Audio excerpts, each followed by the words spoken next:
আগের ক্লাসগুলিতে আমরা MS word 2021 ভার্সানে যে সমস্ত ট্যাবগুলি আছে অর্থাৎ হোম, ইনসার্ট, ড্র প্রভৃতি ট্যাবের আন্ডারে যে সমস্ত অপশনগুলি আছে সেই সমস্ত অপশনগুলির কাজ আমরা দেখে নিয়েছি। আপনারা চাইলে চ্যানেলে গিয়ে বা ডেসক্রিপশনে দেওয়া লিঙ্ক থেকে দেখে নিতে পারেন। আজকের ক্লাসে আমরা ওয়ার্ড অপশনের আন্ডারে যে সমস্ত ইম্পর্টেন্ট অপশনগুলি আছে সেই সমস্ত অপশনের কাজগুলি শুধুমাত্র দেখবো, কারণ এখানে যা অপশন আছে প্রত্যেকটা অপশনের কাজ দেখতে গেলে আমাদের 3-4টে ক্লাসেও শেষ হবে না। তাই আমরা শুধুমাত্র যেগুলি সব থেকে বেশি ইম্পর্টেন্ট সেই সমস্ত অপশনের কাজগুলি দেখবো। প্রথমেই বলে দিই, এখানে ওয়ার্ড অপশন ওপেন করতে গেলে এই যে ফাইল আছে, ফাইলের আন্ডারে দেখুন এখানে নিচে ওয়ার্ড অপশন দেওয়া আছে। এখানে ক্লিক করার সাথে সাথে দেখুন বাঁদিকে বিভিন্ন ধরনের জেনারেল, ডিসপ্লে, প্রুফিং এই সমস্ত মেন অপশনগুলি আছে এবং এর আন্ডারেও বিভিন্ন ধরনের অপশনগুলি আছে। প্রথমে দেখুন এখানে জেনারেল আছে। জেনারেলের আন্ডারে দেখুন এখানে ইউজার ইন্টারফেস অপশন আছে। এগুলি আপনি আপনার প্রয়োজন মতো চেঞ্জ করতে পারেন। দেখুন এখানে অপটিমাইজ ফর বেস্ট অ্যাপারেন্স এটি আছে। সেরকম দেখুন এখানে so many toolbar in selection আছে। এছাড়াও দেখুন এখানে পার্সোনালাইজ ইওর কপি, অর্থাৎ যে আমার ইউজার নেম দেওয়া আছে লেনোভো সেটিও এখানে শো হচ্ছে। আপনি চাইলে এখানে চেঞ্জ করতে পারেন। এছাড়া এখানে প্রাইভেসি সেটিংসও আপনি চেঞ্জ করতে পারেন। এরপর দেখুন ডিসপ্লের আন্ডারেও কতগুলি অপশন শো হচ্ছে। দেখুন এখানে পেজ ডিসপ্লে অপশনও শো হচ্ছে। এছাড়া আমরা যে বিভিন্ন ধরনের স্পেস বা এন্টার ইউজ করি সেগুলিও চাইলে আপনি স্ক্রিনে শো করাতে পারেন। তার জন্য দেখুন এখানে tab character, spaces, paragraph mark যেগুলি আপনি শো করাতে চান সেগুলি এখান থেকে সিলেক্ট করে শো করাতে পারেন। এবং প্রিন্টিং এর সময়ও আপনি যে প্রিন্টিং নর্মাল করলে দেখবেন ব্যাকগ্রাউন্ড কালার এখানে প্রিন্ট হয় না, তো সেটিকে প্রিন্ট করার জন্য এই যে print background colour and images আছে এটিকে যদি আপনি অন করে রাখেন, তারপরে যদি আপনি পিন দেন তাহলে আপনি ব্যাকগ্রাউন্ডে যে কালারটি ইউজ করবেন সেটি প্রিন্ট হবে। এছাড়াও আপনি এখানে পিন ডকুমেন্ট প্রপার্টিজ এবং হিডেন টেক্সটও বিভিন্ন ধরনের অপশন আছে সেগুলি পিন করাতে পারেন। এর পরের অপশন দেখুন এখানে প্রুফিং।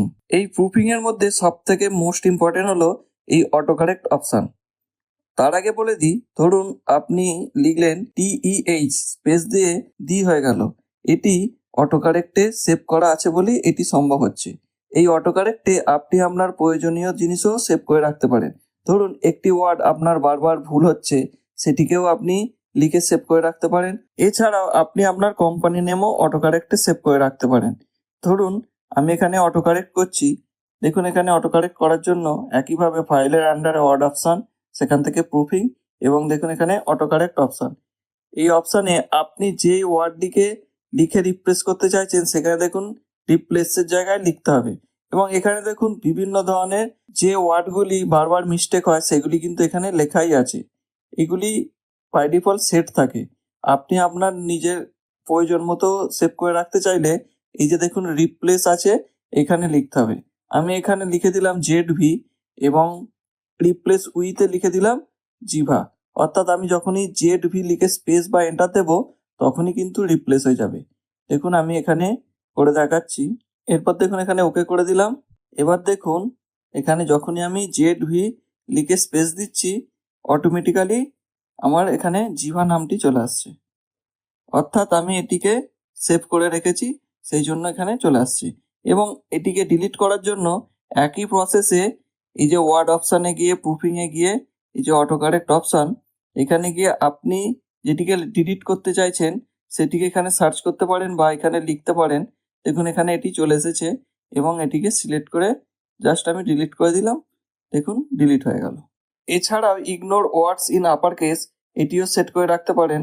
এটি যখন আপনি আপার কেসে কোনো কিছু টাইপ করবেন সেটি কিন্তু গ্রামাটিক্যাল চেক হয় না, কারণ সেটিকে ইগনোর করা থাকে। এটিকে যদি আপনি তুলে দেন তাহলে কিন্তু আপার কেসেও গ্রামাটিক্যাল চেক হবে। এছাড়াও দেখুন বিভিন্ন ধরনের কাস্টম ডিকশনারিজও সেভ করে রাখতে পারেন এবং আপনি গ্রামাটিক্যাল যে স্পেলিং সেগুলিকেও বিভিন্নভাবে চেক করতে পারেন। দেখুন এখানে লেখা আছে check spelling as you type, বিভিন্ন ধরনের অপশন আছে, এগুলিকে আপনি আপনার প্রয়োজন মতো সেট করে রাখতে পারেন। এবার আমরা সেভের আন্ডারে যে সমস্ত অপশনগুলি আছে সেগুলি দেখে নেব। দেখুন এখানে প্রথমেই আছে অটো সেভ ফাইল স্টোর, অর্থাৎ আপনি অটো সেভ করে রাখতে পারেন এবং কত মিনিট ধরে রিকভারি করতে পারবেন সেগুলিও শো হচ্ছে এবং সেটির যে লোকেশন, অর্থাৎ অটো সেভ হয়ে ফাইলটি কোথায় থাকবে সেটিও এখানে লোকেশন আছে, সেটিকেও চেঞ্জ করতে পারেন। এবং নিচে দেখুন এখানে ডিফল্ট লোকাল ফাইল লোকেশন, সেটিও এখানে আছে। আপনি চাইলে আপনার নিজের ফোল্ডারে বা নিজের প্রয়োজন মতো জায়গায় আপনি এটিকে সিলেক্ট করে রাখতে পারেন। এবং দেখুন এখানে বিভিন্ন ধরনের অফলাইন এডিটিং সেই অপশনগুলিও শো হচ্ছে। এগুলি আপনি আপনার প্রয়োজন মতো সেট করে রাখতে পারেন।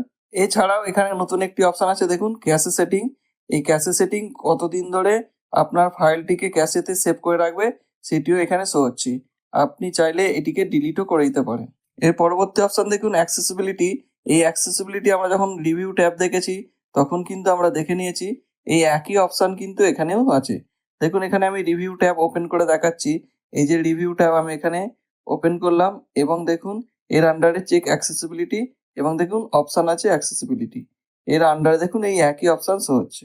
এবার আমরা অ্যাডভান্সের আন্ডারে যে সমস্ত অপশনগুলি আছে সে সমস্ত অপশনগুলির কাজ দেখে নেব। প্রথমেই দেখুন এখানে এডিটিং অপশন আছে। এই এডিটিং অপশনের আন্ডারে বিভিন্ন ধরনের অপশন আছে যেগুলি আপনার প্রয়োজন সেগুলি এখান থেকে সিলেক্ট করে রাখতে পারেন। এখানে দেখুন ইউজ কন্ট্রোল প্লাস ক্লিক করলে এই যে হাইপার লিঙ্ক থাকবে সেটি ডাইরেক্ট ওপেন হয়ে যায়। এখানে এটিকে যদি আপনি অফ করে রাখেন তাহলে কিন্তু সেটি আর ওপেন হবে না। এইভাবে বিভিন্ন ধরনের অপশন আছে, একটির পর একটি আপনি এখান থেকে দেখতে পারেন।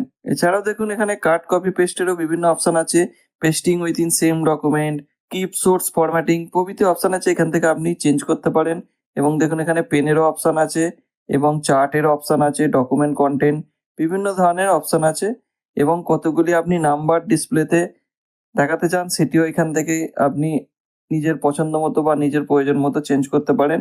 এবং এখানে অ্যাডভান্স টাইপোগ্রাফি হিসেবেও বিভিন্ন ধরনের অপশন আছে এবং এখানেও প্রিন্টিং এর অপশন আছে, অর্থাৎ আপনি কিভাবে প্রিন্ট করতে চাইছেন সেটিও কিন্তু এখান থেকে চেঞ্জ করতে পারেন। এছাড়াও এখানে সেভেরও বিভিন্ন ধরনের অপশন আছে এবং দেখুন এখানে বিভিন্ন ধরনের add space for underline, adjust line বিভিন্ন ধরনের অপশন আছে। আমি এখানে কোনো কিছুই চেঞ্জ করছি না, জাস্ট এখানে আমি পরের যে কাস্টমাইজ রিবন এই অপশনের আন্ডারে যেগুলি আছে সেগুলিকে দেখে নেব। এই কাস্টমাইজ রিবন দেখতে গেলে সম্পূর্ণ একটি আলাদা ক্লাসের প্রয়োজন হয়। যাই হোক আমি এখান থেকে বেসিকভাবে দেখিয়ে দিচ্ছি। ধরুন এখানে যে এই হোম, ইনসার্ট, ড্র প্রভৃতি যে রিবনগুলি বা ট্যাবগুলি আছে এই ট্যাবগুলিকে আপনি এখান থেকে কাস্টমাইজ করতে পারবেন। যেই অপশানটি এখান থেকে আপনি অ্যাড করতে চাইছেন সেটিকে এখান থেকে অ্যাড করতে পারবেন এবং এছাড়াও এখান থেকে যেই অপশানটিকে আপনার প্রয়োজন নেই সেটিকে রিমুভ করতে পারবেন। এবং এখান থেকে দেখুন ওপরে আছে চুজ কমান্ড ফ্রম, এখান থেকেও আপনি চেঞ্জ করতে পারবেন এবং কাস্টমাইজ দ্য রিবন এখান থেকেও আপনি আপনার রিবনগুলিকে সিলেক্ট করতে পারেন। এছাড়াও আপনি নতুন একটি ট্যাবও এখান থেকে সিলেক্ট করে ওই ট্যাবের আন্ডারে আপনার যে অপশানগুলি বেশি ইউজ হয় সেই অপশানগুলিকে আপনি এখানে অ্যাডজাস্ট করতে পারবেন। এর ফলে আপনাকে বারবার বিভিন্ন ধরনের ট্যাব ওপেন করে করে দেখতে হবে না। এর জন্য কিন্তু অনেকটা কম সময়ে আপনি আপনার এমএস ওয়ার্ডকে ইউজ করতে পারবেন। এবার আমরা পরবর্তী যে অপশান কুইক অ্যাক্সেস টুলবার কিভাবে এডিট করে সেটিকে আমরা দেখে নেব। প্রথমে বলে দিই কুইক অ্যাক্সেস টুলবার হচ্ছে এই যে অপশানটি আছে দেখুন ওপরে, এই অপশানটি কিন্তু কুইক অ্যাক্সেস টুলবার, অর্থাৎ এই টুলবার থেকে আপনি আপনার অপশানগুলিকে খুব তাড়াতাড়ি ব্যবহার করতে পারবেন বলেই এই অপশানটির নাম হচ্ছে কুইক অ্যাক্সেস টুলবার। দেখুন এখানে কুইক অ্যাক্সেস টুলবারের আন্ডারে যে সমস্ত এখানে অপশানগুলি আছে ওপরেও সেই অপশানগুলি শো হচ্ছে। আপনি চাইলে কোনো একটি অপশানকে এখান থেকে রিমুভ করে দিতে পারেন। দেখুন আমি এই অপশানটিকে সিলেক্ট করে রিমুভ করে দিচ্ছি, দেখুন এখান থেকে রিমুভ হয়ে গেছে। এবং একইভাবে এখান থেকে আপনি যদি কোনো অপশানকে অ্যাড করতে চান সেটিকে সিলেক্ট করে অ্যাড করলেই এই অপশানটি দেখুন চলে এসেছে। তো এইভাবে আপনি আপনার কুইক অ্যাক্সেস টুলবারে আপনার প্রয়োজন মেনুগুলি বা প্রয়োজনীয় অপশানগুলিকে এখানে অ্যাড করে রাখতে পারেন। এবার আমরা অ্যাড ইনস কিভাবে ব্যবহার করে সেটি দেখব।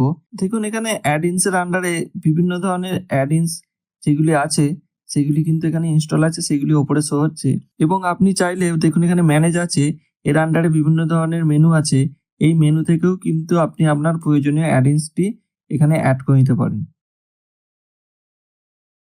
এরপর আমরা পরবর্তী অপশন দেখুন ট্রাস্ট সেন্টার, এই অপশনটি দেখে নেব। এই অপশনটি হচ্ছে শুধুমাত্র ইনফরমেটিভ, এখানে তেমন কিছু পরিবর্তন নেই, অর্থাৎ আপনার মাইক্রোসফটের যে ট্রাস্ট সেন্টার সেটি এখানে শো হচ্ছে। এবার আমরা লাস্ট যে অপশন আছে অ্যাকাউন্ট, সেই অপশনটি দেখে নেব। দেখুন এখানে অ্যাকাউন্টসে যাওয়ার পরে আপনি এমএস ওয়ার্ডের যে ভার্সানটি ইউজ করছেন সেটি এখানে শো হচ্ছে এবং নিচে দেখুন বিভিন্ন ধরনের আপডেট শো হচ্ছে এবং আপনি চাইলে চেঞ্জ প্রোডাক্ট কি করে সেই প্রোডাক্ট কিটাও চেঞ্জ করতে পারেন। এবং এখানে অ্যাকাউন্ট প্রাইভেসিও শো হচ্ছে এবং অফিস থিম এটিও এখানে শো হচ্ছে।